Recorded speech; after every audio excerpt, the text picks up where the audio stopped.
Part 27। घर में सभी हैरान।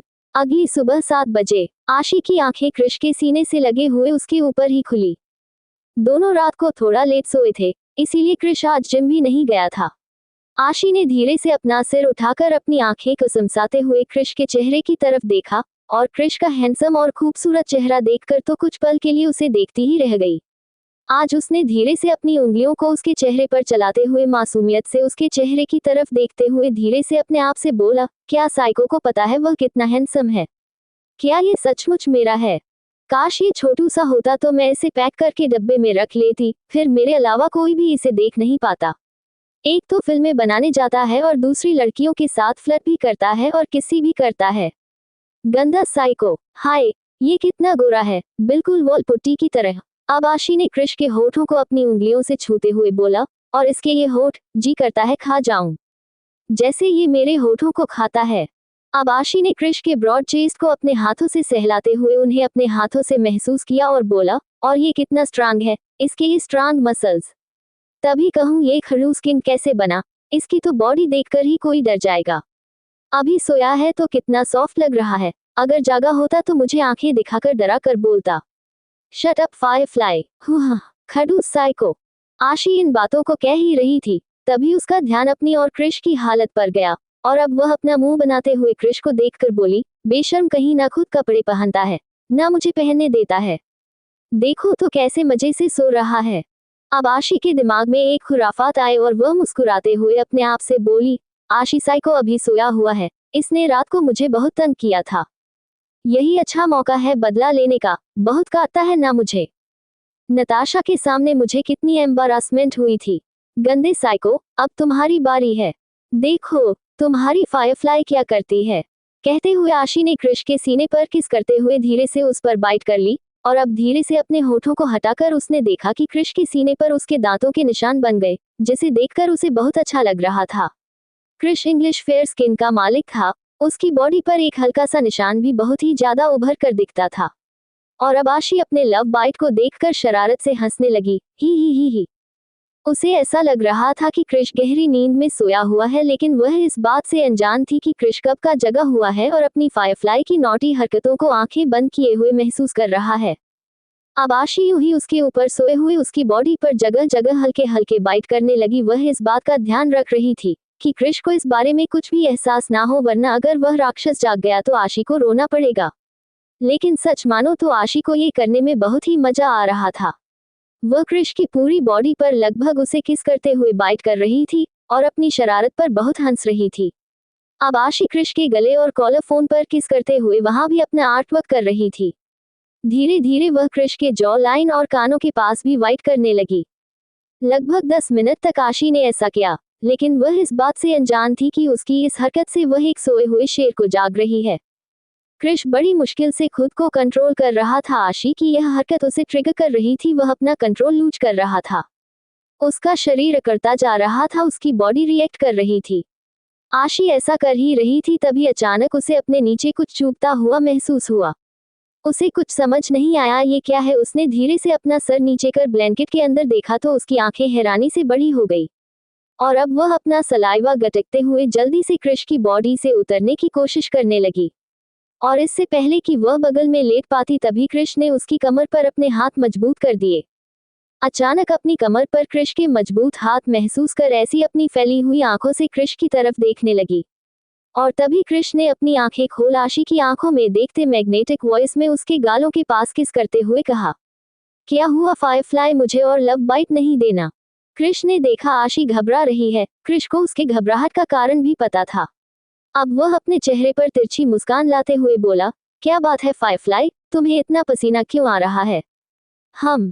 और कृष की मैग्नेटिक वॉइस सुनकर आशी थोड़ा घबराते हुए अपने लड़खड़ाते शब्दों में बोली, साइको, तुम किस बारे में बात कर रहे हो? मुझे तो कुछ भी समझ नहीं आ रहा, प्लीज मुझे जाने दो, मुझे वॉशरूम जाना है। आशी के चेहरे की घबराहट देखकर कृष ने अगले ही पल झटके से उसे अपने नीचे कर लिया। ऐसा होते ही आशी और भी ज्यादा घबरा गई।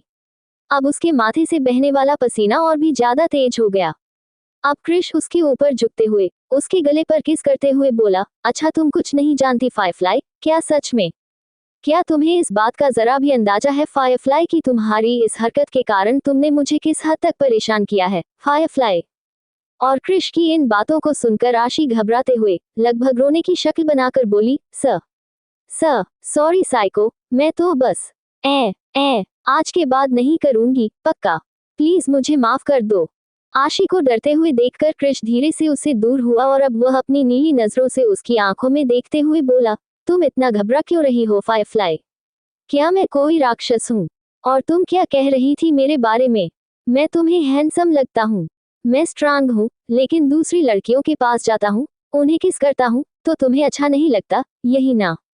तो क्या तुम्हें सचमुच बुरा लगता है फायरफ्लाई? क्या तुम ये चाहती हो कि मैं तुम्हारे अलावा किसी और को अपने पास ना आने दूं? क्या तुमने सब सुन लिया साइको? सॉरी, मेरे कहने का वह मतलब नहीं था। तुम्हें जो करना है तुम करो, मैं तुम्हें नहीं रोकूंगी, पक्का। प्लीज छोड़ो ना साइको, मुझे बहुत घबराहट हो रही है। ऐसे कैसे छोड़ दूं फायरफ्लाई, तुमने मुझ पर इतना अच्छा आर्टवर्क किया है, मेरा भी तो फर्ज बनता है कि मैं तुम्हें इनाम दूं। आओ चलो, मैं भी तुम्हें इनाम देता हूँ। कहते हुए कृष्ण ने आशी के होठों पर लाइट किस कर लिया और आशी उसकी बातों का मतलब नहीं समझ पाई। इससे पहले वह कृष्ण की बातों का मतलब समझ पाती, कृष्ण ने अगले ही पल उसे अपनी गोद में उठा लिया और अपने कदम बाथरूम की तरफ बढ़ा दिए। इस वक्त दोनों की कंडीशन इतनी बुरी थी कि आशी की शर्म के मारे चीख निकल गई। उसने अपनी आंखों पर हाथ रख लिए। साइको, प्लीज उतारो ना, तुम सचमुच बहुत बेशर्म हो। आशी की बातों में बहुत ही मासूमियत और क्यूटनेस नजर आ रही थी, जो सुनकर क्रिश के चेहरे पर एक मीठी सी मुस्कान आ गई थी और आशी ने अपनी आंखों को हाथों से ढक रखा था। अब क्रिश ने आशी को सिल्फ पर बिठाया और तभी उसकी नजर बाथरूम में लगे हुए बड़े शीशे पर गई। क्रिश ने देखा आशी ने उसे सोया हुआ समझकर उसकी पूरी बॉडी पर लव बाइट के निशान बना दिए थे, जो दिखने में काफी वाइल्ड लग रहे थे। और ये देखने के बाद क्रिश के चेहरे पर तिरछी मुस्कान आ गई। अब वह आशी के चेहरे से उसके हाथ हटाते हुए अपनी मैग्नेटिक वॉइस में बोला, नाइस आर्टवर्क फायरफ्लाई, इसका इनाम तो मैं तुम्हें बहुत अच्छे से देने वाला हूँ। So be ready to get your own reward firefly. और आशी ने जैसे ही क्रिश की नीली आंखों में झांका, उसे उसकी आंखों में अपने लिए कुछ नजर आया, जिसे महसूस कर उसकी आंखें शर्म से नीचे हो गई और वह जैसे ही हकलाते हुए कुछ कहने वाली थी, साइको। और तभी क्रिश ने उसके होठों को अपने होठों में दबाकर उसकी बातों को वही रोक दिया। अब क्रिश आशी की आंखों में देखते हुए उसे बहुत ही प्यार से किस और लिक कर रहा था। आशी ऐसा होने से अपनी आंखें बंद कर लेती है और अब उसके हाथ अपने आप क्रिश के बालों में चलने लगे। क्रिश धीरे धीरे अपने किस को पैशनेट बनाने लगा, उसके हाथ आशी की बॉडी पर चलने लगे, जिसे महसूस कर आशी की सीसकियां निकलने लगी थी। धीरे धीरे बाथरूम का माहौल काफी लाइट और रोमांटिक होने लगा था। क्रिश काफी मदहोशी से आशी की होठों, गले और उसकी बॉडी पर किस करने लगा था। वह उसके सीने को अपने मुंह में भरकर शक कर रहा था, उन्हें प्रेस कर रहा था। अब वह अपना कंट्रोल लूज करने लगा था, उसकी बॉडी रिएक्ट करने लगी थी और क्रिश की पैशनेट हरकतों आशी की सीसकियां और भी तेज हो रही थी, जिन्हें सुनकर क्रिश अपने आप को कंट्रोल नहीं कर पा रहा था। धीरे धीरे क्रिश नीचे की तरफ बढ़ने लगा और तभी आशी को घबराहट होने लगी, क्योंकि उसे अभी भी अपने पैरों में चोट लगी थी। वह सिर्फ पर बैठी हुई थी और क्रिश उसके दोनों पैरों के बीच खड़ा था। इससे पहले क्रिश नीचे की तरफ जाता है, आशी ने थोड़ा घबराते हुए क्रिश को रोकने की कोशिश करते हुए कहा, साइको प्लीज, मुझे चोट। और आशी की बातों को सुनकर क्रिश, जो अब तक उसमें खोया हुआ था, अचानक ही अपना चेहरा उठाकर आशी के मासूम चेहरे की तरफ देखते हुए मदहोश आवाज में बोला, I remember my love, don't worry, I take care, but I can't control myself anymore. और इतना कहते हुए क्रिश ने आशी के होठों पर एक बार फिर किस करना शुरू कर दिया और अब उसके प्यार भरे टच को महसूस कर आशी ने भी अपनी आंखें बंद कर ली। उसने पूरी तरह से अपने आप को क्रिश की बाहों में लूच छोड़ दिया। तभी अचानक आशी की आंखें हैरानी से खुल गई और उसे काफी शर्म आने लगी, क्योंकि क्रिश का हाथ बॉडी के अंदर मूव कर रहा था। आशी से कुछ कहना चाहती थी, उसे खुद से दूर करना चाहती थी, वह उसके सीने पर हाथ रखकर खुद से दूर कर रही थी, लेकिन क्रिश उसके होठों को छोड़ने के लिए तैयार ही नहीं था। अब आशी की सिसकियां तेज होने लगी थी। कुछ देर बाद क्रिश उसे अपने होठों से प्लेजर दे रहा था। बाथरूम में आशी की सिसकियों की आवाज गूंज रही थी, उससे यह बर्दाश्त करना मुश्किल हो रहा होता है। वह लगातार क्रिश को रुक जाने के लिए कह रही थी, लेकिन क्रिश अपना कंट्रोल लूज कर चुका था, वह अब रुकने के लिए तैयार नहीं था। और कुछ देर बाद उसने आशी को अपनी बाहों में करते हुए अचानक ही उसके अंदर इंटर कर गया, जिसे महसूस कर आशी के मुंह से एक चीज निकल गई। उसकी आंखों से आंसू बह गए और उसके नाखून क्रिश के कंधे में चुभ गए, लेकिन क्रिश को इससे कोई फर्क नहीं पड़ा। वह धीरे धीरे अपने मूवमेंट शुरू कर चुका था और काफी देर तक उसे बाथरूम में दोनों की सांसों और गर्म आंखों की आवाज सुनाई दे रही थी। लगभग आधे घंटे तक आशी ने ये बर्दाश्त किया, लेकिन अब उसे अपनी बॉडी में थोड़ा पेन होने लगा। उसने क्रिश के कंधे पर मारते हुए उसे रुकने की रिक्वेस्ट की। आह साइको, बस मैं तुम्हें और टॉलरेट नहीं कर सकती, प्लीज रुक जाओ ना। और आशी की रिक्वेस्ट सुनकर क्रिश, जो काफी एक्साइटेड हो चुका था, उसके गले पर किस करते हुए अपनी मूवमेंट करते हुए बोला, बस 5 मिनट और माय लव। इतना कहकर क्रिश ने अपनी स्पीड बढ़ा दी और अब आशी की सिसकियां और भी तेज होने लगी। क्रिश ने उसके पैरों के जख्मों का बहुत अच्छे से ख्याल रखा था। आशी को उससे कोई भी प्रॉब्लम नहीं हो रही थी और 20 मिनट बाद दोनों ही फ्रेश होकर बाथरूम से बाहर आए। आशी इस वक्त क्रिश की गोद में थी। क्रिश आशी को अपनी गोद में लिए हुए क्लोज्ड रूम के अंदर दाखिल हुआ और अब वह आशी को अपने हाथों से एक बहुत ही खूबसूरत टॉप और लॉन्ग स्कर्ट पहना रहा था। क्योंकि आशी को पैरों में चोट लगी थी, वह उसके लिए कंफर्टेबल था। अब आशी मिरर के सामने बैठकर अपने बालों को कॉम्ब कर रही थी। उसने अपनी मांग में सिंदूर लगाया और खुले बालों को साइड में कर दिया। उसके लंबे काले रेशमी बाल उसकी कमर से नीचे तक आते थे, जिसमें वह बहुत ही ज्यादा खूबसूरत लगती थी। काली आंखें, घनी पलकें और नेचुरल गुलाबी होठ, जिस पर उसने हल्का सा लिप बाम लगाया था। आज आशी को ट्रेनिंग नहीं करनी थी, इसलिए उसने अपने हाथों में चूड़ियां भी पहनी थी, कानों में नॉर्मल साइज के इयररिंग, जो उसके लुक को बहुत ही खूबसूरत बना रहे थे। और वही क्रिश उसके सामने दूसरे मिरर के सामने तैयार हो रहा था। थोड़ी ही देर में वह एक body fitted brown shirt, black pant, हाथों में ब्रेसलेट, गले में प्लेटिनम चेन, जिसमें आशी ने उसे कान्हा जी का लॉकेट अपने हाथों से पहनाया था। उसके साथ ही एक स्टाइलिश लॉन्ग ब्लैक चेन जिसमें एक सिग्नेचर अल्फाबेट लिखा हुआ था।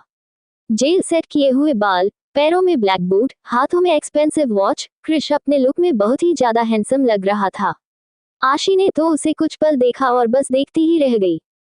तभी क्रिश की नजर आशी पर गई। आशी कहीं खोई हुई थी, बस उसे ही देख रही थी। आशी की नजरों की ताबिश खुद पर महसूस कर क्रिश के चेहरे पर तिरछी मुस्कान आ गई और अब वह धीरे से आशी के पास आकर उसके होठों पर लाइट किस करते हुए उसकी काली आंखों में देखते हुए बोला, लगता है अभी अभी जो हमने किया उससे तुम्हारा मन नहीं भरा फायरफ्लाई। अगर तुम चाहो तो हम यहाँ भी ट्राई कर सकते हैं, क्या कहते हो? कहते हुए क्रिश ने आशी के गले पर अपने दिए हुए लव बाइट को किस करके उसे सक कर लिया। पर ऐसा होते ही आशी के मुंह से एक आह निकली। उसका चेहरा शर्म से लाल हो गया। वह जल्दी से क्रिश के बालों में अपने हाथ फंसाते हुए उसे थोड़ा दूर करते हुए बोली, नहीं साइको, प्लीज अभी नहीं, मुझे भूख लगी है। कहते हुए आशी ने मासूमियत से छोटा सा पाउट बना लिया, जिसे देखकर क्रिश अपने होठों पर हल्की सी मुस्कान लाकर बोला, ओके माय लव, फिलहाल खाने चलते हैं, लेकिन रात को मैं तुम्हें नहीं छोड़ूंगा, आई प्रॉमिस। और आशी क्रिश की बात का मतलब बहुत अच्छे से समझ गई थी। उसने अपना चेहरा नीचे किए हुए ही अपने चेहरे पर आई हुई शर्म की लाली को छुपाने की कोशिश की। अब क्रिश आशी को अपनी गोद में उठाकर क्लोजेट रूम से बाहर आया। उसने आशी को सोफे पर बिठाया और जैसे ही फोन पर पीटर को खाना लाने का ऑर्डर दिया, तभी आशी क्रिश को रोकते हुए बोली, साइको, नहीं, कमरे में नहीं, प्लीज। आज हम भी चलते हैं ना नीचे डाइनिंग हॉल में खाना खाने। बहुत दिनों से मैंने अपनी फैमिली के साथ खाना नहीं खाया, और तुमने नताशा और रॉकी के बारे में क्या सोचा है वह भी मुझे जानना है। प्लीज चलो ना। आशी की बात सुनकर क्रिश ने कॉल डिस्कनेक्ट कर दी और अब वह सोफे पर आशी के ऊपर झुकते हुए उसकी आंखों में देखते हुए बोला, क्या तुम सचमुच नताशा और रॉकी के फैसले के बारे में जानना चाहती हो फायरफ्लाई? आशी ने मासूमियत से अपने होंठ बीच में करके सिर हिला दिया। ओके तो चलो, मुझे किस करो, फिर मैं डिसाइड करूंगा मुझे क्या फैसला लेना है। क्रिश की बात सुनकर आशी हैरानी से उसके चेहरे की तरफ देखने लगी, क्योंकि अभी अभी क्रिश ने उसे न जाने कितनी ही देर तक परेशान किया था, लेकिन उसका एक हरकी पति अभी भी उसके साथ रोमांस करना चाहता था। साइको, तुमने अभी मुझे कितना परेशान किया था, देखो ना, मेरे होठों पर तुमने कितना बाइट कर लिया है, मुझे दर्द हो रहा है, तुम बहुत वाइल्ड हो जाते हो। कहते हुए आशी ने मासूमियत से अपने होठों की तरफ इशारा किया। ऐसा होते ही क्रिश की नजर आशी के होठों पर गई, जो कि स्वेलिंग के कारण फूल गई थी, और आशी और भी ज्यादा क्यूट और मासूम लग रही थी। उसके होंठ क्रिश को स्ट्रॉबेरी की तरह लग रहे थे।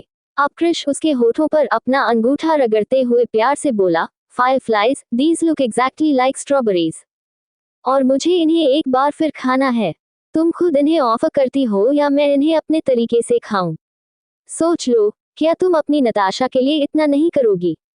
क्रिश आशी को इमोशनल ब्लैकमेल कर रहा था और आशी के पास कोई और रास्ता नहीं था। लेकिन क्रिश की इंटेंस नजरें अपने होठों पर महसूस कर उसे बहुत घबराहट हो रही थी, क्योंकि क्रिश हमेशा वाइल्ड हो जाया करता था। लेकिन फिर भी वह बड़ी हिम्मत कर क्रिश के होठों पर एक लाइट किस करके जल्दी से अपने होंठ पीछे खींच लेती है। प्लीज साइको, अब चलो ना, कितना तंग करोगे मुझे? पहले तो तुम सिर्फ खड़ूस थे, अब तो बदमाश भी हो गए हो। कहते हुए आशी बचकानी हरकतें करते हुए क्रिश से उसी की शिकायत कर रही थी। और क्रिश उसकी बात सुनकर अपनी आंखें बड़ी करते हुए बोला, अच्छा, मैं खड़ूस था और बदमाश भी? अभी तो मैंने कोई बदमाशी की नहीं है, फायरफ्लाई, अब देखो मैं कैसे बदमाशी करता हूँ। कहते हुए क्रिश ने आशी को एक बार फिर अपनी गोद में उठा लिया। और आशी इससे पहले क्रिश की बात समझ पाती, क्रिश उसके गले और होठों पर किस करते हुए उसे बाइट करने लगा। ऐसा करते हुए वह उसे अपनी गोद में उठाए हुए ही कमरे से बाहर चला गया। आशी क्रिश की इस हरकत से बहुत घबरा रही थी, शर्मा रही थी। वह क्रिश को रोकना चाहती थी, क्योंकि वह लोग किसी के भी नजरों में आ सकते थे, लेकिन क्रिश को तो जैसे किसी बात का कोई फर्क ही नहीं पड़ रहा था। वह पूरी तरह से केयरलेस होकर आशी में खोया हुआ अपने कदम आगे बढ़ा रहा था। और आशी का चेहरा शर्म से लाल होता जा रहा था। उसके माथे पर पसीना आ रहा था, कहीं कोई उसे देख न ले। लेकिन वह अपनी शरारती और खड़ूस पति से खुद को छुड़ा पाए तो छुड़ा पाए कैसे? क्रिश अभी आशी में खोया हुआ उसे किस करते हुए आगे बढ़ ही रहा था। तभी सामने से आ रहे समर और अथर्व की नजर क्रिश और आशी पर पड़ गई। दोनों ही हैरानी से अपनी जगह पर जम गए, उनके चलते हुए कदम रुक गए। अथर्व और समर दोनों की आंखें तो हैरानी से फटी की फटी रह गईं। समर अपनी आंखों को उल्लू की तरह बड़ा किए हुए गार्डन को बाहर निकले उन दोनों को देख रहा था। उसका मुंह खुला हुआ था। लेकिन तभी अथर्व को काफी शर्म आ रही थी, क्योंकि आशी उसकी छोटी बहन थी। एक भाई के लिए ये देखना सच में थोड़ा एम्बेरसिंग था। उसने जल्दी से अपनी आंखें बंद कर ली और समर की आंखों पर हाथ रख दिया, जो कि बेशर्मी से उन दोनों को देख रहा था। क्रिश को भी इस बात का अंदाजा था, लेकिन फिर भी उसने आशी के होठों को आजाद नहीं किया। और आशी, जो कि अपने हाथ पर मारते हुए तिरछी नजर से अथर्व और समर को वहां महसूस कर चुकी थी, उसका तो शर्म से पानी में कूदकर मर जाने का दिल कर रहा था। वह एक बार फिर क्रिश के सीने पर हाथ रखकर खुद से दूर करने की कोशिश कर रही थी। और तभी गलियारे से आ रही नताशा की नजर भी उन पर पड़ गई। और वह बेचारी भी शर्म से पानी पानी हो गई। उसने अपनी आंखों पर हाथ रखकर अपनी पीठ दूसरी तरफ घुमा ली। तभी अचानक रॉकी भी अपने कमरे से निकला और उसकी नजर भी उन दोनों पर चली गई। न जाने क्यों यह नजारा देखकर उसने अपनी नजर दूसरी तरफ घुमा ली। उसके चेहरे पर कोई एक्सप्रेशन नहीं थे। और क्रिश यूं ही आशी को अपनी गोद में उठाए हुए किस करते हुए सीढ़ी के रास्ते नीचे की तरफ आने लगा। और तभी किसी की वहां गला साफ करने की आवाज आई। ओह है, जिसे सुनकर क्रिश ने आशी के होठों को एक स्मूच के साथ आजाद किया। सामने खड़े शख्स को देखकर आशी ने शर्म के मारे अपना चेहरा क्रिश के सीने में छुपा लिया और उसके कपड़ों को अपनी मुट्ठी में जकड़ लिया। 164 क्रिश का फैसला। और तभी राहुल डाइनिंग टेबल पर अपनी कुर्सी पर बैठते हुए अपने चेहरे पर मीठी सी मुस्कान लेकर बोला, ऐना, मुझे लगता है बच्चे अब बड़े हो गए हैं। आई थिंक अब हमें उन्हें थोड़ी प्राइवेसी देनी चाहिए। और राहुल की बात सुनकर ऐना कंफ्यूजन से आशी और क्रिश को देखने लगी। आशी को काफी शर्म आ रही थी, इसलिए वह अभी तक क्रिश के सीने में अपना चेहरा छुपाए हुए थी। और राहुल की बात सुनकर क्रिश आशी को यूं ही अपनी गोद में उठाए हुए अपनी किंग साइज हेड चेयर के बगल में आशी को उसकी चेयर पर बिठाते हुए अपने डैड की तरफ देखते हुए बोला, it is not needed dad, I will manage myself how to find private time with my wife. इन शब्दों को कहते हुए क्रिश के चेहरे पर कोई एक्सप्रेशन नहीं था, लेकिन आशी का चेहरा शर्म से लाल हो रहा था। उसने अपनी नजर नीचे की हुई थी। तभी बाकी बचे हुए डाइनिंग टेबल पर अपनी अपनी कुर्सी पर बैठते हुए सभी आशी को देख रहे थे। सबकी नजरों की तपिश अपने चेहरे पर महसूस कर आशी तो शर्म से गली जा रही थी। उसका चेहरा पैक लाल टमाटर की तरह हो रहा था, माथे और हाथों में पसीना आ रहा था। और उसकी यह हालत देखकर नताशा और समर मन ही मन मुंह पर हाथ रखकर हंस रहे थे। अथर्व को भी शर्म आ रही थी, लेकिन उसके चेहरे पर कोई एक्सप्रेशन नहीं थे। और अब रॉकी भी आजकल कोल्ड बिहेव ही करता था। वह भी आमतौर पर किसी से बात नहीं करता था। उसके चेहरे पर भी अब कोई एक्सप्रेशन नहीं थे। थोड़ी ही देर में सभी के प्लेट में खाना अरेंज कर दिया गया, लेकिन आशी इतनी अनकंफर्टेबल हो रही थी कि वह अपने दूध का गिलास उठा ही नहीं पा रही थी। उसके हाथ कांप रहे थे और तभी क्रिश का ध्यान आशी की तरफ गया। आशी को नर्वस देख क्रिश अपने चेहरे पर बिना किसी एक्सप्रेशन के उसका दूध का ग्लास उठाकर आशी की तरफ बढ़ाते हुए बोला, What happened, Firefly? It was just a kiss. Why is there a need to be so nervous about this? We are husband and wife. So this is normal. And और यहाँ जिसको भी ज्यादा हंसी आ रही है, I think मुझे उसके दांत गिनने पड़ेंगे। और क्रिश की इन बातों को सुनकर समर और नताशा तुरंत ही अपने दांतों को अंदर कर लेते हैं। और अथर्व, राहुल और एना सभी बच्चों के चेहरे को देखने लगे। अथर्व के चेहरे पर एक मीठी सी मुस्कान आ गई। अब आशी शर्माते हुए धीरे से अपनी नजर उठाकर खाना खाने के लिए जैसे ही अपनी बाइट उठाती है, तभी उसका ध्यान नताशा और समर की तरफ गया। उसने उन दोनों की नजरों का पीछा किया तो उसने धीरे से अपना सिर घुमाकर क्रिश की तरफ देखा, तो उसका चेहरा देखकर आशी के गाल जलने लगे। उसके कान गर्म और लाल होने लगे, क्योंकि क्रिश के गले और जॉ लाइन के पास बहुत सारे लव बाइट थे, जो कि उसकी इंग्लिश फेयर स्किन पर साफ साफ नजर आ रहे थे और क्रिश ने इसे मेकअप से कवर भी नहीं किया था। यह नजारा देखकर आशी ने शर्म से अपनी आंखें बंद कर ली और अब उसका दिल कर रहा था कि वह जल्दी से यहाँ से भाग जाए, लेकिन बेचारी के पैरों में चोट थी, वह भागे तो भागे कैसे। अब आशी एक बार फिर नर्वस होने लगी। तभी एना की नजर भी क्रिश के चेहरे और गले पर बने हुए लव बाइट पर गई, जिसे देखकर एना और राहुल को भी शर्माने लगी। अथर्व भी काफी शर्मसार हो रहा था। राहुल तो कुछ बोल नहीं पाया, लेकिन एना ने क्रिश को थोड़ा बातें गोल घुमाते हुए कहा, वाह क्रिश, आई थिंक आज तुम्हें मेकअप ट्राई करना चाहिए था। और यह सुनने के बाद आशी एक बार फिर अपनी आंखें बंद किए हुए शर्म से अपना चेहरा नीचे कर लेती है, क्योंकि वह एना के कहे का मतलब समझ रही थी। तभी क्रिश खाना खाते हुए अपने सपाट लहजे में एक्सप्रेशनलेस फेस के साथ इनडायरेक्ट बोला, there is no need, mom, my wife has very lovingly given me some of her science. Why should I hide these? People should also know that our relationship is not illegal. वैसे भी कुछ लोगों को लगता है कि मैं अपनी वाइफ से प्यार नहीं करता और हम दोनों के बीच कुछ ठीक नहीं है, और इसका फायदा उठाकर कोई हमारी लविंग लाइफ में इंटरफेयर कर सकता है, तो उसे भी तो पता चले कि हम दोनों के बीच किसी तीसरे के आने के सारे रास्ते बंद हो चुके हैं। Everything is fine between us, am I right my love? कहते हुए क्रिश ने आशी की तरफ देखा और क्रिश की बात सुनकर आशी ने शर्माते हुए अपना सिर नीचे कर लिया। लेकिन क्रिश की बातों में छुपे हुए ताने को हाल में बैठे हुए सभी लोगों ने नोटिस कर लिया। कोई भी आंख मूंद कर बता सकता था कि यह टोंट रॉकी के लिए था, क्योंकि एक बार रॉकी ने ही कहा था कि क्रिश और आशी के बीच कुछ भी सही नहीं है। दोनों न ही एक दूसरे से प्यार करते हैं और न ही दोनों का रिलेशनशिप लीगल है। और क्रिश की बात को समझकर रॉकी अपना खाना छोड़कर तुरंत ही डाइनिंग टेबल से उठ गया। वह जैसे ही वहां से जाने को हुआ, तभी क्रिश की गरजती हुई आवाज उसके कानों में गई, मैंने फिलहाल यहाँ से किसी को जाने की इजाजत नहीं दी है, इसलिए बेहतर होगा हर इंसान अपनी जगह पर बैठा रहे, मुझे एक इम्पोर्टेंट अनाउंसमेंट करनी है। और क्रिश की गरजती हुई आवाज को सुनकर हाल में बैठा लगभग हर शख्स कांप गया। लेकिन रॉकी इस वक्त अपने चेहरे पर कोल्ड एक्सप्रेशन लाते हुए बिना क्रिश की तरफ मुड़े यूं ही सामने की तरफ देखते हुए बोला, मॉम, आई डोंट थिंक कि यह अनाउंसमेंट जानना मेरे लिए जरूरी है, और मुझे फालतू के लेक्चर में कोई इंटरेस्ट नहीं है। I have a lot of work, I am going to my room. कहते हुए रॉकी वहां से जाने लगा। और तभी, अगर अपना करियर डिस्ट्रॉय चाहते हो तो यहाँ से चले जाओ, और अगर नहीं तो चुपचाप सामने आकर बैठो, किंग को एक ही बात बार बार नहीं कहना पसंद नहीं है। और क्रिश की धमकी सुनकर रॉकी के हाथों की मुठियां कस गई। वह अपना दांत पीसते हुए जैसे ही क्रिश की तरफ मुड़ा और फिर जैसे ही कोई बहस करने वाला था, तभी एना सामने आते हुए रॉकी के हाथों को पकड़ लेती है। रॉकी, शांत हो जाओ बेटा, एक बार सुन तो, क्रिश क्या कहना चाहता है, प्लीज बेटा। और अपनी मॉम की बात सुनकर ना चाहते हुए भी रॉकी एक ठंडी सांस लेकर अपनी जगह पर बैठ गया। अब क्रिश अपने डैड की तरफ देखते हुए बोला, डैड, जब मैं यहाँ नहीं था, यहाँ काफी कुछ गलत हो चुका है। मेरी गैर हाजिरी में यहाँ सब कुछ संभालना आप लोगों की जिम्मेदारी थी, जिस जिम्मेदारी को निभाने में आप लोग फेल हो चुके हैं, लेकिन आप उसे ठीक करना मेरी ड्यूटी है। सो कल मैं रॉकी और नताशा से उनका फैसला पूछा था, opinion about their relationship, but now I feel I have to take this decision, क्योंकि दोनों अभी इतनी समझदार नहीं है कि अपना फैसला खुद ले सकें।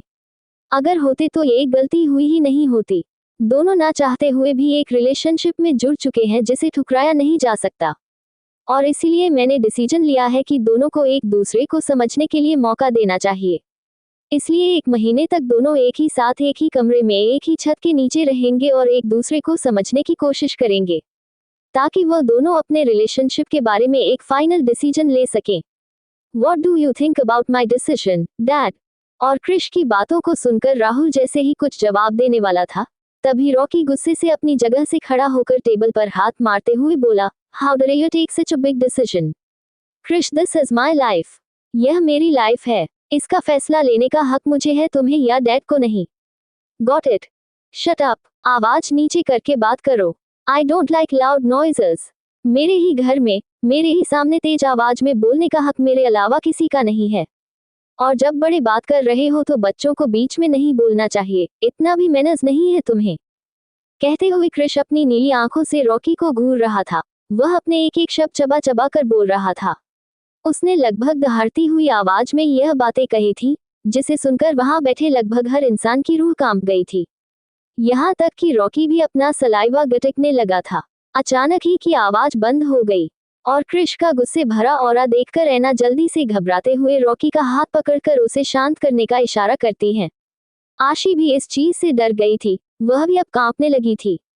अब क्रिश एक बार फिर अपनी दहाड़ती हुई आवाज में सभी लोगों को देखकर घूरते हुए अपनी जगह से एक शेर की तरह खड़ा हुआ और अब वह हॉल में लगभग गुस्से से वॉक करते हुए बोला, ये डिसीजन सिर्फ तुम्हारी लाइफ का नहीं है। इस डिसीजन के साथ और भी कई लोगों की लाइफ जुड़ी है। तुम लोगों ने बेवकूफ़ी में आकर जो गलतियां की हैं, उसकी इफेक्ट और भी बहुत से रिलेशनशिप पर पड़ने वाली है। नताशा की लाइफ अभी सिर्फ शुरू हुई थी और तुम्हारी इन अनवांटेड शादी के कारण उसकी लाइफ स्पॉइल होने पर आ गई है। मॉम और डैड का बरसों पुराना रिलेशनशिप मिस्टर और मिसेस सिंघानिया के साथ खराब होने को आ गया है। ये रिलेशनशिप भले ही तुम्हारा है, लेकिन तुम्हारे साथ डेविडसन फैमिली का नाम जुड़ा है और मैं तुम्हारी बेवकूफियों के कारण डेविडसन फैमिली पर कोई उंगली उठाने मुझे हरगिज बर्दाश्त नहीं है। मेरे रहते हुए डेविडसन फैमिली पर मैं कोई भी आंच नहीं आने दूंगा। नाम का ही सही पर तुम दोनों के बीच एक रिश्ता है।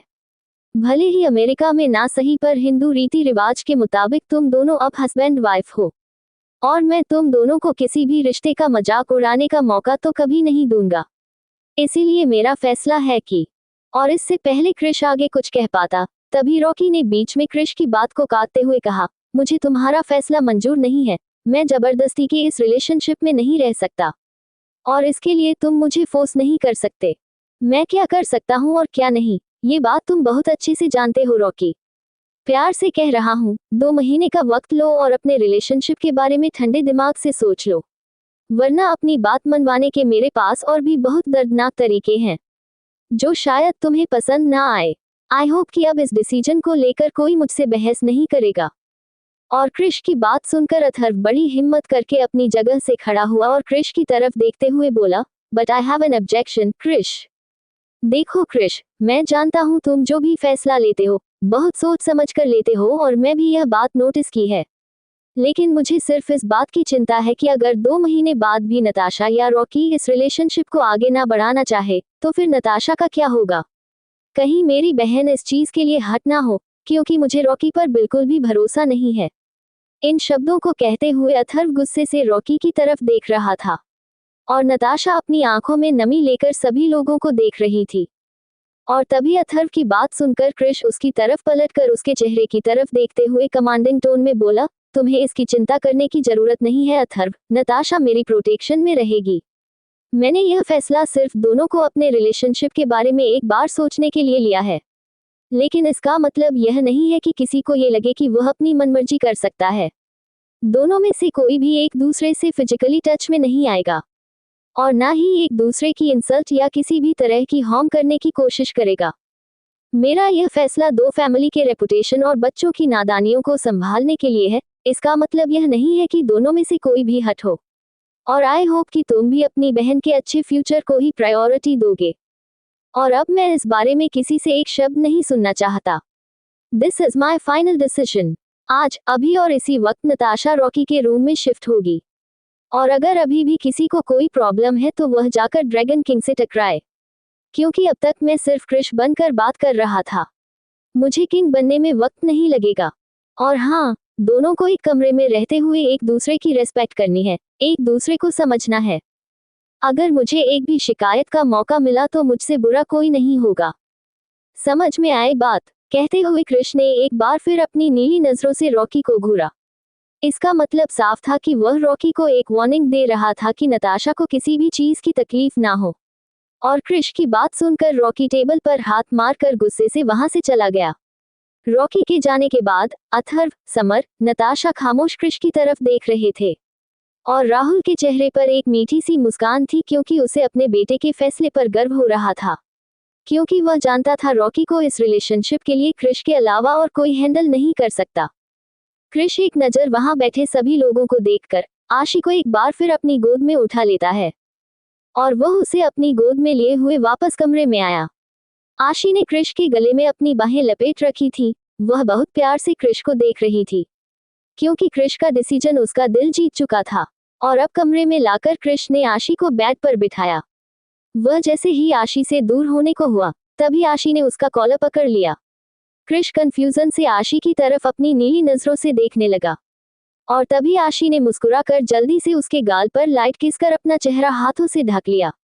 आशी की इस क्यूट सी हरकत से कृष के चेहरे पर एक अजीब सा सुकून आया। उसने आशी के हाथों को अपने हाथों से हटाते हुए उसकी आंखों में देखते हुए पूछा, क्या बात है फायरफ्लाई, इस किस का क्या मतलब है? आशी ने शर्माते हुए अपनी नजर नीचे करते हुए कहा, थैंक यू साइको, मेरी बात मानकर नताशा के लिए ये डिसीजन लेने के लिए। ईवास जस्ट विश कि दोनों के बीच सब ठीक हो जाए। तुम ना बहुत अच्छे हो। और आशी की क्यूट सी बात सुनकर कृष उसके बगल में बैठकर उसके हाथ को अपने हाथों में लेते हुए गंभीर आवाज में बोला, मैंने यह फैसला इसलिए नहीं लिया फायरफ्लाई, क्योंकि यह फैसला लेने के लिए मुझे तुमने कहा था, बल्कि मैंने यह फैसला इसलिए लिया है क्योंकि मुझे भी तुम्हारी बात में एक पॉइंट लगा था। वैसे कभी कभी तुम सचमुच बहुत समझदारी वाली बातें कर लेती हो, जो तुम्हारे इस छोटे से दिमाग में फिट नहीं बैठती। कहते हुए कृष ने आशी के सिर को अपने हाथों से सहलाया और यह सुनकर आशी अपने होठों का पाउट बनाते हुए मासूमियत से बोली, मेरा दिमाग छोटा सा नहीं है साइको, कभी कभी मैं भी अच्छी बातें सोच लेती हूँ। हमें तुम्हारी तरह इंटेलिजेंट नहीं हूँ ना, क्योंकि मैं तुम्हारी तरह खड़ूस भी नहीं हूँ। मैं तो स्वीट सी क्यूट सी आशी हूँ। और आशी की इस बात को सुनकर कृष उसे अपनी नीली नजरों से घूर कर देखते हुए बोला, क्या कहा तुमने, मैं खड़ूस हूँ? अभी तो मैं तुम्हें अच्छा लग रहा था। हाँ, तुम थोड़े से खड़ूस हो, लेकिन अच्छे वाले खड़ूस हो। कहते हुए आशी मासूमियत से मुस्कुरा दी और आशी के क्यूट क्यूट फेशियल एक्सप्रेशन को देखकर कृष का दिल धड़कने लगा था। वह अगले ही पल आशी के मासूम चेहरे को अपने हाथों में थाम कर उसके होठों पर टूट पड़ा। वह एक बार फिर उसे किस कर रहा था और आशी उसके इस एक्शन से घबराने लगी। वह उसके सीने पर हाथ रखकर खुद से दूर करने की कोशिश करने लगी, क्योंकि कृष ने पहले ही उसके होठों को काफी स्वेल कर दिया था। अब उसे अपने होठों में दर्द हो रहा था। कृष ने धीरे से आशी को बेड पर लेटाया और उसके ऊपर आते हुए उसे किस करना शुरू कर दिया। इस बीच दोनों की किसिंग ब्रेक नहीं हुई थी और इससे पहले कि वह थोड़ा पैशनेट होता, अगले ही पल उसके फोन पर किसी की कॉल आने लगी। फोन के रिंग होने की आवाज सुन कृष ने आशी के होठों को एक स्मूच के साथ छोड़ा और अब वह उसके होठों को अपने अंगूठे से रगड़ते हुए बोला, तुम्हारी यह स्ट्रॉबेरी बहुत टेस्टी है फायरफ्लाई। अभी मुझे बहुत जरूरी काम है, इसलिए जा रहा हूँ, पर रात को मैं इन्हें जरूर खाऊंगा। अभी तुम आराम करो, मैं चलता हूँ। कहते हुए कृष उसके मासूम चेहरे को अपनी मदहोशी भरी नजरों से देख रहा था और कृष की बात सुनकर आशी का चेहरा एक बार फिर शर्म से लाल होने लगा था। कृष ने आशी को इंस्ट्रक्शन देते हुए कहा, अपने पैरों से वॉक करने की कोशिश मत करना और पढ़ाई के बाद रेस्ट करना। ओके। कृष की इंस्ट्रक्शन सुनकर आशी ने धीरे से सिर हिला दिया। अब कृष तेज कदमों के साथ वहां से चला गया। कृष के जाने के बाद आशी मुस्कुराते हुए तकिए में अपना चेहरा छुपा लेती है। उसे अपने दिल में बहुत गुदगुदी हो रही थी, क्योंकि कृष अब उसे ज्यादा सॉफ्ट आने की कोशिश करता था। ये चीज आशी को बहुत ज्यादा कंफर्टेबल फील करा रही थी। 165 निक की गर्लफ्रेंड। इधर दूसरी तरफ कृष के फैसले से कहीं ना कहीं नताशा खुश थी। शायद इसी बहाने उसे एक मौका मिले रॉकी के करीब आने का या उसके दिल में अपने लिए एहसास जगाने का। और वहीं दूसरी तरफ रॉकी अपने कमरे में गुस्से से पूरे कमरे का सामान इधर उधर फेंक रहा था। वह गुस्से से चिल्ला रहा था। उसे कृष का यह फैसला बिल्कुल भी मंजूर नहीं था।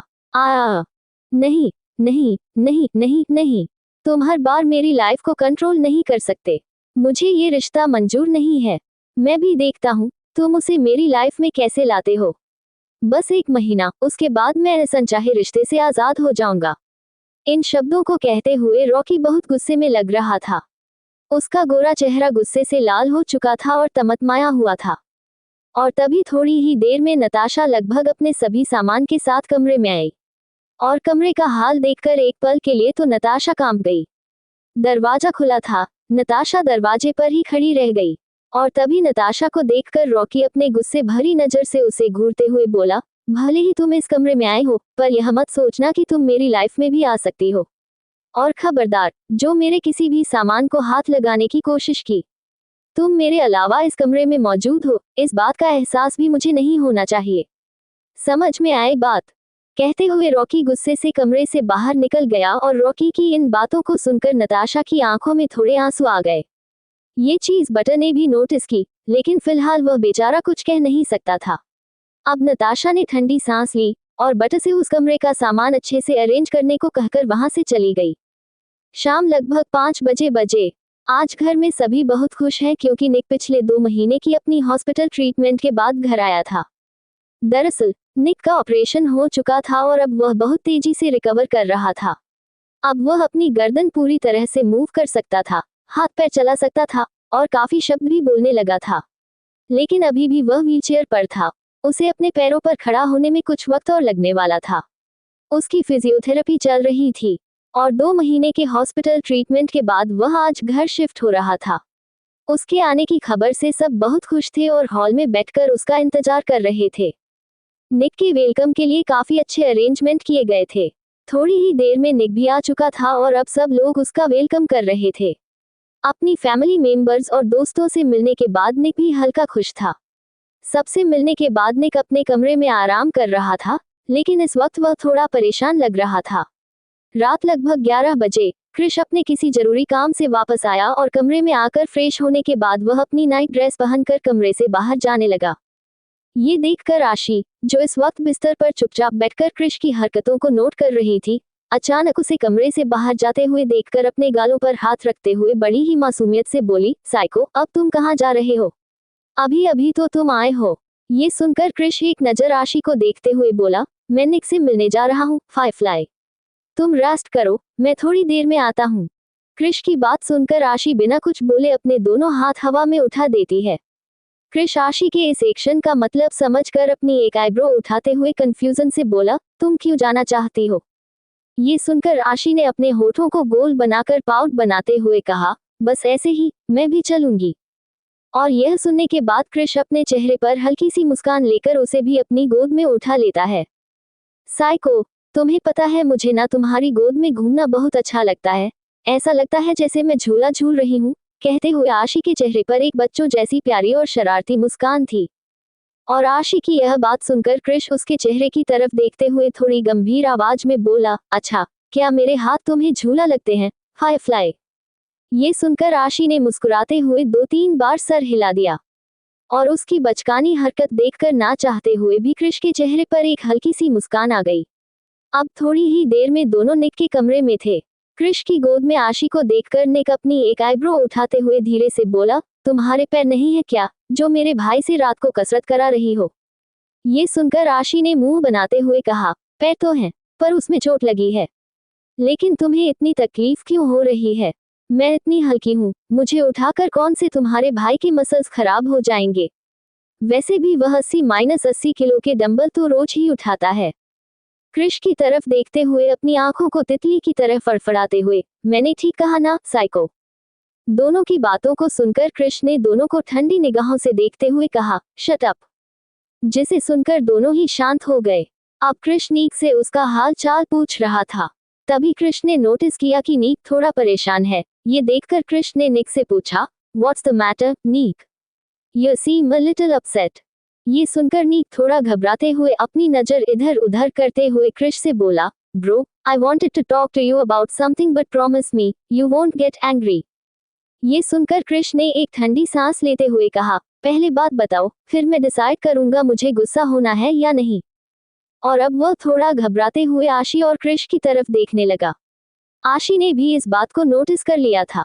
उसने निक के हाथों पर हाथ रखा और अपनी पलकें झपकाकर उसे हिम्मत दी। आशी को देखकर निक के अंदर थोड़ी हिम्मत आए और उसने बताया, actually bro, I have an online friend. मैं काफी टाइम से उससे ऑनलाइन चैटिंग करता था, बट लगभग एक हफ्ते से उसका कुछ पता नहीं चल रहा। आई मीन वह ऑनलाइन नहीं आ रही। आई थॉट वह किसी प्रॉब्लम में ना हो। और निक की यह बात सुनकर आशी और क्रिश दोनों हैरान थे, लेकिन क्रिश के चेहरे पर हमेशा की तरह कोई एक्सप्रेशन नहीं था। लेकिन तभी आशी अपना मुंह खोलकर हैरानी से अचानक ही निक से बोली, व्हाट ऑनलाइन फ्रेंड? कौन है? लड़की है क्या? फ्रेंड या गर्लफ्रेंड? वो निक, तुम तो बड़े छुपे रुस्तम निकले। अभी से गर्लफ्रेंड? हाँ, कहते हुए आशी नीक को चिढ़ाने लगी। ये सुनकर नीक को थोड़ी शर्म आ रही थी, लेकिन वह अपने चेहरे पर गुस्सा लाते हुए आशी को डांटते हुए बोला, shut up you fool, she is just my friend. इतना कहकर नीक अब क्रिश की तरफ देखते हुए बोला, ब्रो प्लीज, वह अनाथ है, उसकी खबर लो। निक की बात सुनकर क्रिश उसकी तरफ देखते हुए बोला, तुम्हें ऐसा क्यों लगता है कि वो प्रॉब्लम में होगी? ये भी तो हो सकता है कि अब वो तुमसे बात नहीं करना चाहती, या उसकी कोई और प्रॉब्लम हो। ये सुनकर निक ने उसे बताया, नो ब्रो, ऐसा नहीं हो सकता। उसने कहा था कि उसे मुझसे बात करना अच्छा लगता है, और लास्ट टाइम उसने मुझसे वादा किया था कि वह शाम के डांस क्लास के बाद ऑनलाइन आएगी। मैंने उसका बहुत वेट किया, पर वह ऑनलाइन आई नहीं, और उसे कोई कनेक्शन भी नहीं हो पा रहा। प्लीज ब्रो, मेरा दिल कहता है वह किसी प्रॉब्लम में है। प्लीज एक बार देख लो, वह मेरी लाइफ की फर्स्ट फ्रेंड है। और निक की बात सुनकर आशी ने निक से पूछा, उसका नाम क्या है? और वह रहती कहाँ है, कुछ तो बताओ। गौरी, उसका नाम गौरी है। She is Indian, you know her very well. और गौरी का नाम सुनते ही आशी की आंखें हैरानी से फैल गईं। आशी ने झट से निक से पूछा, व्हाट, क्या ये वही गौरी है जो हमारे अनाथ आश्रम में रहती थी? निक ने धीरे से हाँ में सर हिला दिया। और यह सुनकर कृष ने आशी की तरफ देखते हुए पूछा, तुम जानती हो उसे? आशी ने हाँ में सर हिलाते हुए कहा, हाँ, बहुत अच्छे से। वह बहुत अच्छी लड़की है। उसका एक भाई भी था जो बोल नहीं सकता था, लेकिन पिछले साल किसी बीमारी के कारण उसकी डेथ हो गई थी। माँ पापा तो उसके पहले ही नहीं थे, दोनों भाई बहन हमारे साथ अनाथ आश्रम में रहते थे। भाई के जाने के बाद वह बिल्कुल अकेली हो गई थी, बहुत ही गुमसुम। लेकिन मुझे ये समझ नहीं आ रहा, निक तुम गौरी को कैसे जानते हो? क्योंकि बाबा तो वापस अमेरिका आने से पहले अनाथ आश्रम के बाकी बच्चों को अपनी जान पहचान वाले दूसरे अनाथ आश्रम में रखकर आए थे। और मेरी लास्ट टाइम उन बच्चों से बात हुई थी, वह सब ठीक थे। आशी के सवाल पर निक ने बताया, वो पिछली बार एम्यूजमेंट पार्क जाने की लालच में समर ने मुझे ऑफर किया था कि वह मेरी एक फ्रेंड से दोस्ती करा देगा। क्योंकि मैं बहुत इंट्रोवर्ट हूँ, तो मुझे लोगों से दोस्ती करनी चाहिए, इसलिए मैंने भी इस चीज के लिए हाँ कह दी थी। बस तभी मेरी और गौरी की दोस्ती हुई थी। ये सुनने के बाद आशी दांत पीते हुए मन ही मन अपने आप से बोली, समर का बच्चा, उसने मुझे इस बारे में कुछ नहीं बताया। इसकी तो मैं सुबह ही खबर लेती हूँ। आशी मन ही मन अपने आप से बात कर ही रही थी, तभी कृष्ण ने उसकी तरफ देखते हुए कहा, उसकी खबर थोड़ी अच्छे से लेना। और यह सुनने के बाद आशी हैरानी से कृष को देखने लगी। अब निक ने कृष की तरफ देखते हुए कहा, ब्रो, तुम पता करोगे ना उसके बारे में? ये सुनकर कृष हाँ में सर हिलाते हुए बोला, तुम चिंता मत करो, मैं पता करता हूँ। तुम मुझे वह मोबाइल दो जिससे तुम उससे बात करते थे। और कृष की बात सुनकर निक ने अपना मोबाइल निकालकर कृष को दिया। कृष उस मोबाइल को देखते हुए पीटर के लिए एक इमरजेंसी बेल प्रेस करता है, जो कि हर कमरे में रूम सर्विस के लिए यूज होता था। थोड़ी ही देर में पीटर निक के कमरे में आया। कृष वह मोबाइल पीटर को देते हुए बोला, यह मोबाइल राका के पास भेज दो। अब कृष निक से बोला, तुम चिंता मत करो, जैसे ही कुछ पता चलता है मैं तुम्हें इन्फॉर्म करूंगा।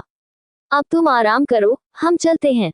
इतना कहकर कृष एक बार फिर आशी को अपनी गोद में उठाकर अपने कमरे की तरफ चला गया। कमरे में आकर उसने आशी को बेड पर बिठा दिया, और अब वह बालकनी में जाकर उसने राका को कॉल करके कुछ इंस्ट्रक्शन दिए। और अब वह बेड पर आकर जैसे ही आशी को अपने सीने से लगाए हुए लेट रहा था, आशी उसके शोल्डर पर अपना सिर रखते हुए उसे हक करते हुए बोली, साइको, तुम्हें क्या लगता है, क्या गौरी प्रॉब्लम में होगी? प्लीज उसका पता लगाना, वह बहुत अच्छी है। ये सुनकर कृष उसके माथे पर किस करते हुए उसे अपने सीने से लगाए हुए बोला, डोंट टी वरी फायरफ्लाई, सब ठीक होगा, अब सो जाओ, बहुत रात हो गई है। अगला दिन दोपहर लगभग 12 o'clock बजे आशी एक बड़े से सोफे पर बैठे हुए समर को उठक बैठक करा रही थी। घर के सभी बच्चे बाकी सोफे पर बैठे हुए समर की सजा देख रहे थे और मजे ले रहे थे। इस वक्त आशी के हाथ में एक बैग थी और समर बेचारा बच्चों की तरह मुंह बनाए कान पकड़े उठक बैठक कर रहा था। अरे आशी, इसमें मेरी क्या गलती है?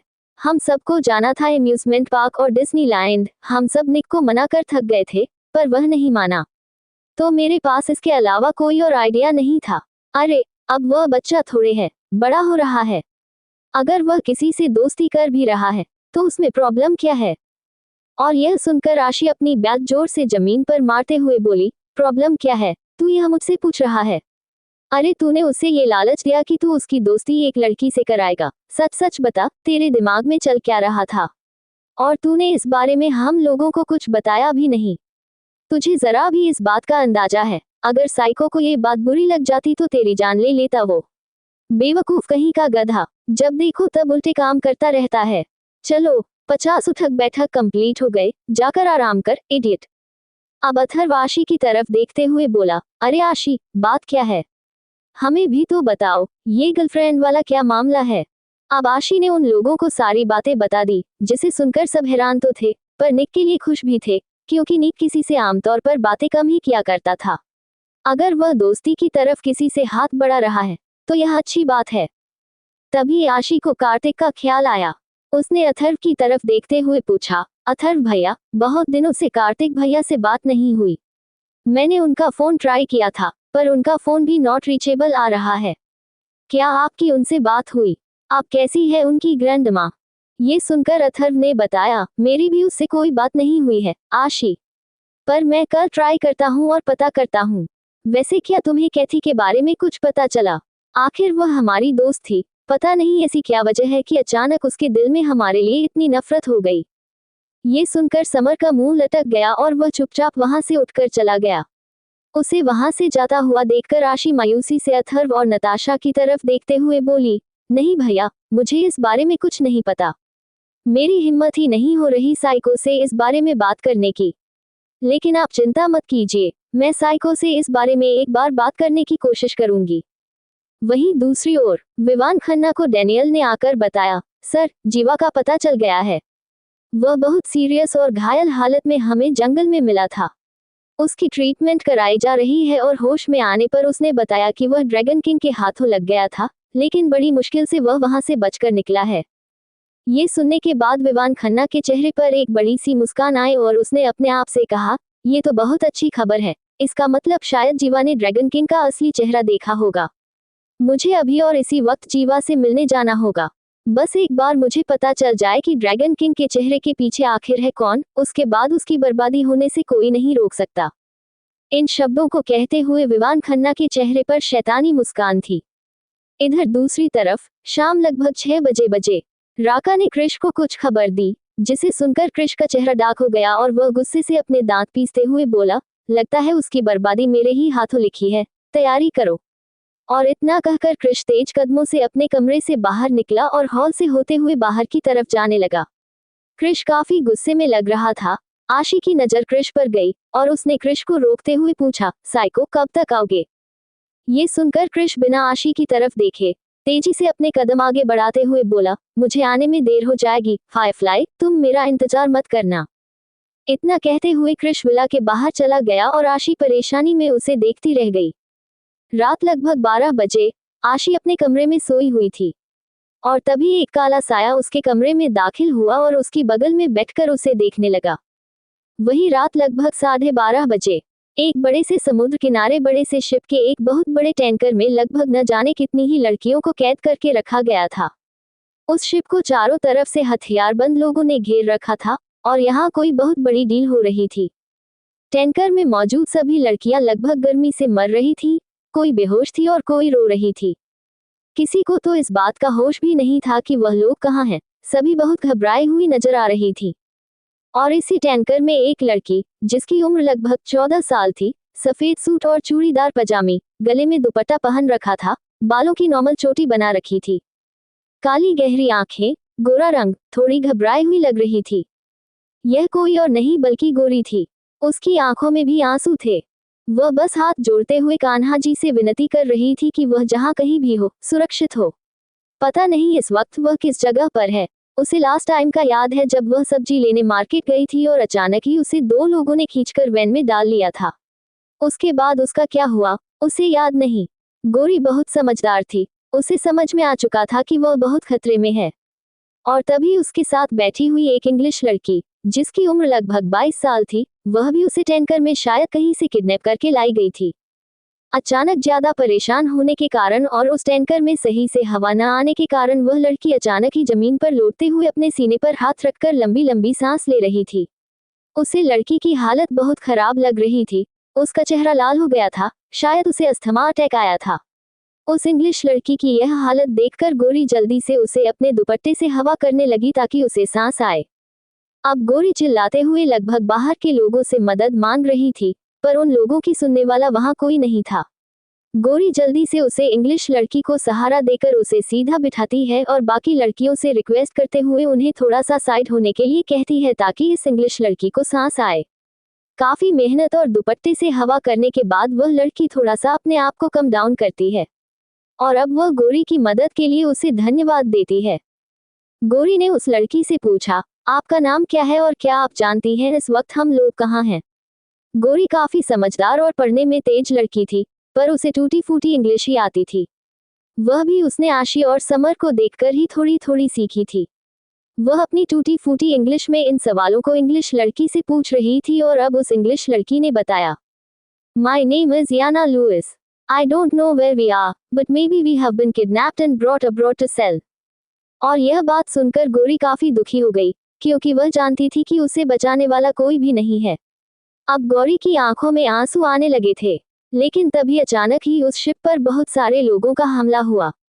क्रिश अपने लोगों के साथ उस जगह पर हमला करते हुए सभी को कुछ ही पलों में मार गिरा चुका था। ये फायरिंग बहुत ही जोरदार थी, पर क्रिश की टीम काफी स्ट्रांग थी। कुछ ही फलों में वह लोग सभी को मार गिराने में कामयाब हुए और अब अचानक ही टैंकर को खोला गया। लेकिन टैंकर खोलते ही अपने सामने बहुत सारी हथियारबंद लोगों को देखकर सभी लड़कियां डर के मारे चीखने चिल्लाने लगी। और तभी क्रिश राका के साथ किसी शेर की तरह चलते हुए आगे आया। क्रिश का ऑरा बहुत ही खतरनाक लेकिन अट्रैक्टिव लग रहा था। क्रिश इस वक्त अपने चेहरे पर ड्रैगन किंग का मास्क पहने हुए था, जिसमें से उसकी नीली आंखें काफी चमक रही थी। सभी लड़कियों को अचानक ही डर कर चिल्लाते हुए देखकर राका ने जोर से दहाड़ते हुए कहा, शांत हो जाओ तुम लोग, अब आजाद हो। ये बताओ, तुम में से गोरी कौन है जो इंडिया से आई है? और यह सुनकर गोरी डर से मारे कांपने लगी। राका धीरे धीरे सभी लड़कियों को बाहर निकालता है और अब सब लड़कियां डरते हुए लाइन से खड़ी थी। तभी क्रिश की नजर एक लड़की पर पड़ी, जो सूट सलवार पहने हुए डर से कांपते हुए पीछे की तरफ सरक रही थी। और अब क्रिश उसकी तरफ उंगली करते हुए कहा, तुम बाहर आओ। अपनी तरफ उंगली का इशारा देखकर गोरी डर के मारे कांपने लगी। उसने डरते हुए क्रिश से कहा, देखिए प्लीज, मुझे जाने दीजिए, मैंने आपका कुछ नहीं बिगाड़ा। उस लड़की को डरते हुए देखकर राका उसके पास आया और उसका हाथ पकड़कर जैसे ही लाइन से बाहर निकालने को हुआ, तभी याना ने उस लड़की का हाथ पकड़ लिया। अब राका ने अपनी घूरती हुई नजरों से याना को देखा। हाउ डरे यू होल्ड हिज हैंड, कहते हुए याना ने भी गुस्से से राका को देखा। और अभी याना ने गौरी को अपने पीछे कर खुद सामने आ गई। वह अपने एक एक शब्द चबा चबा कर बोली, तुम लोग मेरे रहते इसे हाथ नहीं लगा सकते। और याना की बात सुनकर गौरी हैरान रह गई। राका और क्रिश भी उसे लड़की को देखने लगे। जहां हर किसी के गर्दन पर एक तलवार लटक रही है, वहां ये लड़की अपनी चिंता न करके गौरी को बचा रही थी। और यह सुनकर राका ने याना को घूरते हुए कहा, तुम होती कौन हो इसे रोकने वाली? जानती हो किसे रोक रही हो तुम? हाथ छोड़ो उसका। और अब याना गुस्से से राका को खींचकर एक थप्पड़ मारती है। ऐसा होते ही राका का चेहरा एक तरफ झुक गया। उस पूरे इलाके में उसे थप्पड़ की गूंज गूंज गई। राका की हरी आंखें गुस्से से लाल हो गईं, उसके हाथों की मुट्ठियां कस गईं, माथे की नसें उभर आईं। उसने गुस्से से तुरंत ही याना की तरफ देखा। तभी याना उस पर चिल्लाते हुए बोली, तुम घटिया लोग, समझते क्या हो अपने आप को? लड़कियां कमजोर हैं, जैसा चाहोगे वैसे ट्रीट करोगे। तुम लोग जानवर हो। अगर मेरे रहते यहाँ किसी भी लड़की को हाथ लगाया तो जान ले लूंगी तुम्हारी, समझे तुम? कहते हुए याना अपनी गुस्से भरी हरी आंखों से राका को देख रही थी। अब राका गुस्से से जैसे ही अपनी गन निकालकर उस लड़की पर पॉइंट आउट करता है, तभी कृष की दहाड़ती हुई आवाज राका के कानों में गई, शट अप। जुबान संभाल कर बात करो। कुछ भी कहने से पहले कम से कम आसपास देख तो लो। तुम लोगों को हमने किडनैप नहीं किया, बल्कि तुम लोगों की जान बचाई है। यहाँ खड़ी हर लड़की अब आजाद है, जहाँ चाहे जा सकती है। राका, ये लड़कियां जहाँ से आए हैं वहां पहुंचा देना। और गौरी, तुम मेरे साथ चलो। और कृष की बात सुनकर गौरी हैरान रह गई। अब वह याना का हाथ पकड़कर घबराते हुए बोली, दीदी शांत हो जाए, हमें इन लोगों के साथ चलना होगा, हमारे पास कोई और रास्ता नहीं है, चलिए। और गौरी की बात सुनकर याना ने एक नजर राका को देखा, फिर चुपचाप गौरी का हाथ पकड़कर कृष के पीछे पीछे चली गई। याना को जाते हुए देखकर राका ने अपने हाथों की मुट्ठियां कसते हुए गुस्से से अपने आप से कहा, आज तक मुझ पर किसी ने उंगली उठाने की हिम्मत नहीं की, और उसने मुझ पर हाथ उठाया, इसे तो मैं छोड़ूंगा नहीं। इन शब्दों को कहते हुए राका की हरी आंखें गुस्से से दहक रही थी। अब वह लोग गाड़ी में बैठकर डेविडसन विला की तरफ निकल गए। इधर दूसरी तरफ विवान खन्ना गुस्से से पागल हो रहा था, क्योंकि उसका इलीगल ह्यूमन ट्रैफिकिंग का ये बिजनेस भी कृष ने बुरी तरह से तबाह कर दिया था। उसका करोड़ों का नुकसान हो चुका था। ड्रैगन किंग, कहते हुए विवान गुस्से से अपने आसपास का हर सामान उठाकर इधर उधर फेंक रहा था।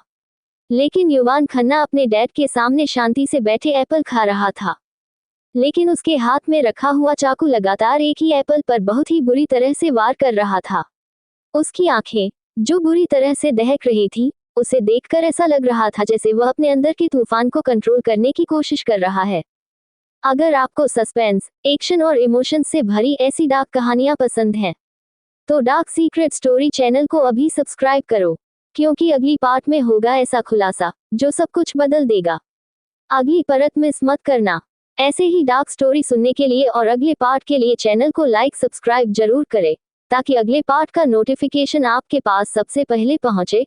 और कमेंट में बताइए कि ये स्टोरी कैसी लगी। आपका एक कमेंट हमें अगला पार्ट बनाने में ताकत देता है। धन्यवाद।